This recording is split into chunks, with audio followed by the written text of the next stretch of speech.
Satya Nadella, Microsoft Corp mengatakan pada hari Rabu 18 Januari 2023 bahwa mereka akan memangkas 10.000 pekerjaan pada akhir kuartal ketiga tahun fiskal 2023. Ini menjadi tanda terbaru percepatan PHK di sektor teknologi Amerika Serikat. Sejumlah perusahaan bersiap untuk kecenderungan ekonomi yang menurun. Dilansir dari Reuters, PHK dan biaya yang terkait dengan portofolio perangkat keras dan perubahan lainnya akan menghasilkan biaya sebesar 1,2 miliar dolar Amerika Serikat pada kuartal kedua tahun fiskal 2023. Hal ini mewakili dampak negatif sebesar 12 sen pada laba per saham.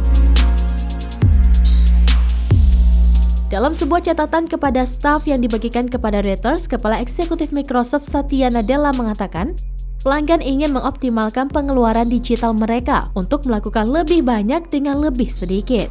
Pelanggan juga lebih berhati-hati karena beberapa bagian dunia berada dalam resesi dan ini harus diantisipasi.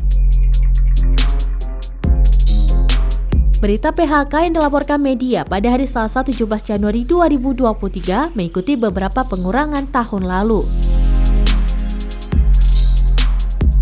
Microsoft mengatakan pada Juli tahun lalu bahwa sejumlah kecil pekerjaan telah ditiadakan. Sementara situs berita Axios pada Oktober melaporkan bahwa perusahaan telah memberhentikan kurang dari 1.000 karyawan di beberapa divisi.